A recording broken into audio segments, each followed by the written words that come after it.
This U.S. election, this particular one, is very heated one. I mean, people are trying to focus more on the issues rather than personalities.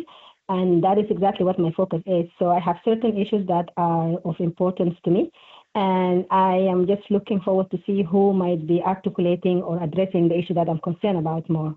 Okay, and you said there are certain issues that are of importance to you. Could you expatiate on those particular issues that are of importance to you during this election period? Well, for example, I would like to see more what are the candidates' views or what are their plans when it comes to student loans. This is a major issue for me. During Biden campaign, he had a promise about student loans forgiveness, and we were able to see a little of that is being implemented.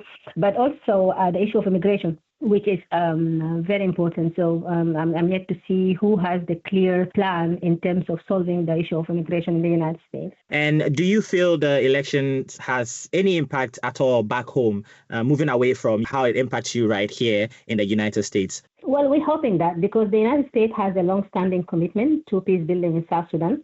And we have seen that during the pivotal role that they played during the Comprehensive Peace Agreement in 2005, and that lasted until the independence of South Sudan in 2011, and or before South Sudan got into internal conflict. So we are anticipating that the priority of the new U.S. administration to improve its relationship with the current leadership and to prioritize certain issues, areas that remain fundamental to its foreign policy. South Sudan was scheduled for an election this year, but that unfortunately couldn't come on. You experiencing the elections here in the U.S., knowing at the back of your mind that, back home, that couldn't happen for you and people back home. How does that make you feel? Well, it all depends on the governance system that we have in South Sudan as well as we have in the U.S. The U.S. has adapted the principle of democracy from the very beginning. So for the election in the U.S. is a norm.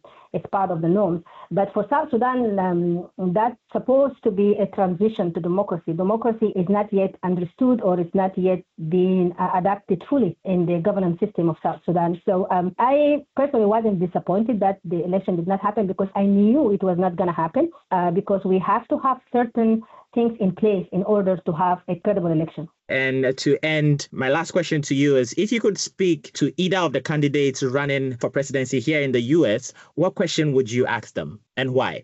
I would really ask them, what is this U.S. policy towards South Sudan? Currently, there is not any clear policy towards South Sudan. The U.S. has a policy towards Africa, but in particular, South Sudan, there is not a clear policy. So I would ask them, what would be their U.S. policy towards South Sudan? I personally anticipate and expect that the new administration that will come in place to push for sustainable peace effort, and they have to improve their diplomatic relationship with the country in terms of engagement and to push further for peace agreements to be implemented, and especially issues related to human rights violations.